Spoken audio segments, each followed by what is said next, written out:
जैसे कि आप सभी जानते हैं, सच की हमेशा जीत होती है और हमारी एक छोटी सी प्रयास आप तक बड़ी खबर पहुंचाती है। तो स्वागत करते हैं आप सभी का STS न्यूज़ चैनल पर। आगे बढ़ने से पहले आप इस वीडियो को लाइक और चैनल को सब्सक्राइब जरूर कर ले और साथ में बेल आइकन भी प्रेस कर ले। चलिए बढ़ते हैं खबरों की। बिहार से बड़ी खबर सामने आ रही है। मुख्यमंत्री नीतीश कुमार ने मंगलवार को बड़ा बयान दिया है। मुख्यमंत्री नीतीश कुमार ने कहा है कि वर्ष 2025 का विधानसभा चुनाव नीतीश कुमार के नेतृत्व में लड़ा जाएगा। उन्होंने कहा है कि तेजस्वी यादव को ही महागठबंधन को आगे बढ़ाना है। साथ ही उन्होंने इस बात का भी स्पष्ट किया है कि प्रधानमंत्री पद के उम्मीदवार नहीं है। नीतीश कुमार ने यह बयान महागठबंधन विधानमंडल दल की बैठक खत्म होने के बाद दिया है। इस बैठक में महागठबंधन के सभी 7 दल शामिल हुए। महागठबंधन विधायक दल की बैठक में राजद, जदयू, कांग्रेस और लेफ्ट की सभी पार्टियों के विधायक और MLC मौजूद रहे। वहीं मुख्यमंत्री नीतीश कुमार ने एक बार फिर खुद को PM रेस में न होने की बात कही है। बाबा महाकाल की नगरी उज्जैन में धार्मिक सद्भावना को लेकर एक बार फिर बवाल मचा है। दरअसल उज्जैन में एक धार्मिक प्रतियोगिता का आयोजन किया जा रहा है, जिसमें पैगंबर मोहम्मद के अंतिम संदेश को लेकर निबंध प्रतियोगिता का आयोजन किया जा रहा है। खास बात यह है कि आयोजन सिर्फ गैर मुस्लिमों के लिए किया जा रहा है। इस पर विवाद शुरू हो गया है, जिसके बाद गृह मंत्री ने मामले की जाँच के आदेश दिए हैं। यूपी नगर निकाय चुनाव में बीजेपी विधानसभा चुनाव के फार्मूले को दोहराने की तैयारी कर रही। भाजपा फरवरी में आयोजित विधानसभा चुनाव 2022 की तर्ज पर अलग अलग मोर्चों के सम्मेलन आयोजित करेगी। पिछड़ा वर्ग, अल्पसंख्यक, अति पिछड़ा वर्ग, व्यापारी और किसान महिला सम्मेलन पार्टी की ओर से आयोजित किए जाएंगे। हर नगर निगम में जाति बहुल्यता के हिसाब से ये सम्मेलन आयोजित किए जाएंगे। विधानसभा चुनाव में बीजेपी गठबंधन ने 255 सीटें जीती थी, जबकि समाजवादी पार्टी तमाम प्रयासों के बावजूद 111 पर सिमट कर रह गई थी। MIM प्रमुख मुखिया असदुद्दीन ओवैसी ने केंद्र सरकार पर भारत चीन सीमा के मसले पर देश को गुमराह करने का आरोप लगाते हुए कहा है कि चीन महामारी मुख्य भूमि पर कब्जा करके बैठा है, अंदर घुसकर हमला कर रहा है, लेकिन भारत सरकार चीन से निपटने के लिए राजनीतिक इच्छा शक्ति नहीं दिखा पा रही है। ओवैसी ने कहा है कि देश के प्रधानमंत्री राजनीतिक नेतृत्व के मामले में नाकाम साबित हो रहे हैं। सीमा पर झड़प के मसले पर गृह मंत्री अमित शाह और रक्षा मंत्री राजनाथ सिंह द्वारा दिए गए बयान की आलोचना करते हुए असदुद्दीन ओवैसी ने कहा, 9 तारीख को यह झड़प होती है और खबर सामने आने के बाद 13 दिसंबर को सरकार इस पर बोलती है। हवाई यात्रियों की बढ़ती भीड़ के बीच इंडिगो एयरलाइन ने यात्री को घरेलू प्रस्थान को कम से कम 3.5 घंटे पहले दिल्ली हवाई अड्डे पर पहुंचने के लिए एक यात्रा परामर्श जारी किया है। एयरलाइन ने यात्रियों से सुचारू सुरक्षा जांच के लिए 7 किलोग्राम वजन का केवल एक हैंड बैग ले जाने की सलाह दी। गौरतलब है कि दिल्ली के हवाई अड्डे पर यात्रियों की भारी भीड़ उमड़ रही है। राष्ट्रपति द्रौपदी मुर्मू बुधवार को EV यात्रा में पोर्टल और एक मोबाइल एप्लीकेशन लॉन्च करने वाली है। इस एप्लीकेशन के जरिए यात्री सार्वजनिक EV चार्जर का पता लगा सकेंगे। ऊर्जा मंत्रालय ने मंगलवार को जारी विज्ञप्ति में कहा है कि राष्ट्रपति मुर्मू राष्ट्रीय ऊर्जा संरक्षण दिवस के अवसर पर राष्ट्रीय ऊर्जा संरक्षण पुरस्कार और राष्ट्रीय ऊर्जा दक्षता नवाचार पुरस्कार विजेताओं को भी सम्मानित करेगी। प्रधानमंत्री की विकास पैकेज 2015 के तहत कश्मीर से पलायन करने वाले लोगों को 2693 सरकारी नौकरियां प्रदान की गई है। केंद्रीय गृह राज्य मंत्री नित्यानंद राय ने लोकसभा में मंगलवार को यह जानकारी दी। उन्होंने बताया है कि सरकार ने कश्मीरी प्रवासी और कर्मचारियों के लिए 6000 ट्रांजिट आवासों के निर्माण को भी मंजूरी दी है, जो घाटी के जम्मू कश्मीर सरकार के विभिन्न विभाग में कार्यरत है या कार्य करेंगे। अरुणाचल प्रदेश के तवांग में भारत और चीन के सैनिकों के बीच हुई संघर्ष को लेकर सदन में विपक्ष ने सरकार पर जमकर प्रहार किया है। वहीं विपक्ष के सवालों का जवाब देते हुए केंद्रीय गृह मंत्री अमित शाह ने कांग्रेस पर पलटवार किया है। अमित शाह ने कहा है कि राजीव गांधी फाउंडेशन को चीन की ओर से 1.35 करोड़ मिले थे। उन्होंने कहा है कि यह दोहरा चरित्र ठीक नहीं है। केंद्र सरकार ने मंगलवार को संसद में बताया कि सिर्फ बिहार ही नहीं, कई अन्य राज्य की जातिगत जनगणना की मांग कर रहे। लोकसभा में गणेश मूर्ति के प्रश्न के लिखित उत्तर में केंद्रीय गृह राज्य मंत्री नित्यानंद राय ने यह जानकारी देते हुए कहा कि बिहार, महाराष्ट्र और ओडिशा के साथ साथ कुछ संगठनों ने आगामी जनगणना में जाति आधारित विवरण एकत्र करने का अनुरोध किया है। नित्यानंद राय ने यह भी कहा कि भारत सरकार ने आजादी के बाद से जनगणना में अनुसूचित जाति जनजाति के अलावा जातिवार जनसंख्या जनगणना नहीं की है। हिमाचल प्रदेश के नवनिर्वाचित मुख्यमंत्री सुखविंदर सिंह सुक्खू ने मंगलवार को प्रदेश के राज्यपाल राजेंद्र विश्वनाथ आर्लेकर से शिष्टाचार मुलाकात की। इस मुलाकात के दौरान उन्होंने राज्यपाल राजेंद्र विश्वनाथ को भरोसा दिया कि वे राज्यपाल के मार्गदर्शन में हिमाचल प्रदेश का विकास करेंगे और पूरे देश में उसे एक आदर्श राज्य बनाएंगे। अगले महीने भारत में होने वाले पुरुष हॉकी विश्व कप के मैचों का सबसे महंगा टिकट 500 रुपये का होगा।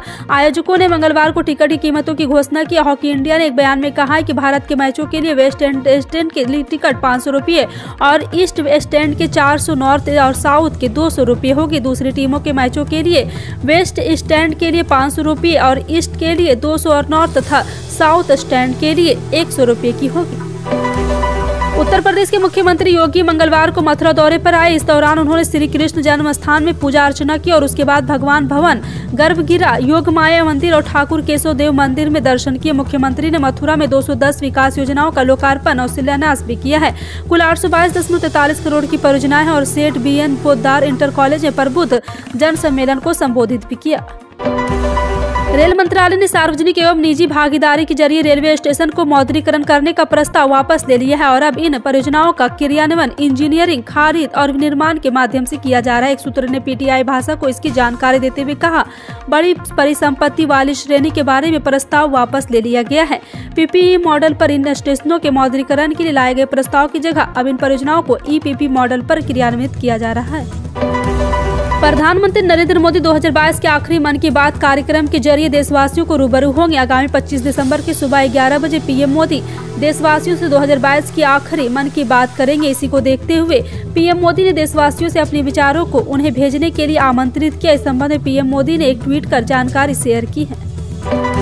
आम आदमी पार्टी सरकार 1 जनवरी से अस्पताल और स्वास्थ्य केंद्रों में 450 प्रकार के चिकित्सा परीक्षण निःशुल्क प्रदान करेगी। मुख्यमंत्री अरविंद केजरीवाल ने कहा है कि इस कदम से उन लोगों को मदद मिलेगी जो निजी स्वास्थ्य देखभाल को खर्च उठाने में असमर्थ है। अधिकारियों ने कहा है कि वर्तमान में सरकार द्वारा मुफ्त में उपलब्ध कराए जाने वाले चिकित्सा परीक्षणों की संख्या 212 है। उन्होंने कहा कि मुख्यमंत्री केजरीवाल ने अस्पताल और मोहल्ला क्लिनिक में 238 और जाँच निःशुल्क कराने को स्वास्थ्य विभाग के प्रस्ताव को मंजूरी दे दी है।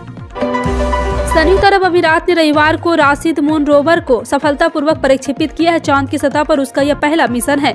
दुबई में मोहम्मद बिन राशिद अंतरिक्ष केंद्र के अनुसार राशिद रोवर अत्यधिक मूल्यवान डेटा छवियां प्रदान करेगा। साथ ही साथ सौर प्रणाली की उत्पत्ति, अपने ग्रह और जीवन से संबंधित मामलों पर वैज्ञानिक डेटा का संग्रह भी करेगा। देश में फिलहाल शादी का सीजन चल रहा है। इस दौरान सोने और चांदी की डिमांड काफी बढ़ जाती है। यही वजह है कि सोने चांदी के भाव में लगातार उतार चढ़ाव हो रहा है। ऐसे में अगर आप सोने की खरीद करने की सोच रहे हैं तो आपके लिए यह जानना बेहद जरूरी कि आज सोना की जांच खरीद करना आपके लिए कितना फायदेमंद रहने वाला है। आज यानी मंगलवार को भी मल्टी कमोडिटी पर सोने चांदी के वायदा भाव में तेजी के साथ देखा जा रहा है। शुरुआती कारोबार में सोने का भाव 0.10% की बढ़त है। राष्ट्रीय सेवा योजना के स्वयंसेवक मध्य प्रदेश में गोद लिए गए आंगनबाड़ी केंद्रों में आवश्यकताओं का आकलन करने के शिविर के दौरान उनकी पूर्ति के लिए प्रयास करेंगे। इसके लिए महिला एवं बाल विकास विभाग के NS के बीच सहमति बनी है। दरअसल प्रदेश में 30,000 से ज्यादा आंगनबाड़ी केंद्र गोद तो लिए गए हैं, पर उन केंद्रों की मूलभूत जरूरतें अभी भी पूरी नहीं हो रही है। जिले में धान खरीद का काम शुरू हुए करीब 1 पखवाड़ा हो चुका है, लेकिन अब तक 65,000 टन ही धान खरीदी हो सकी है और इस काम में आ रही व्यवहारिक अड़चनों ने जहां काम की गति मंद रखी है, वहीं निजी कंपनी PMS एंट्री में काम का अटका दिया है। जिले में कुल 118 खरीद केंद्र बनाए गए। इनमें से 22 केंद्रों पर अभी भी धान खरीदी काम नहीं शुरू हुआ है। केरल में विश्वविद्यालयों के कुलपति को लेकर राज्यपाल आरिफ मोहम्मद खान और राज्य सरकार के बीच चल रहे विवाद के बीच अब नया मोड़ आ गया है। केरल की विधानसभा में राज्यसभा को राज्यपाल को चांसलर पद से हटाने और पिनरई विजयन सरकार ने विधेयक पारित कर दिया है। इससे पहले इस विधेयक को विधानसभा में पेश किया गया था, जो अब पारित हो गया है।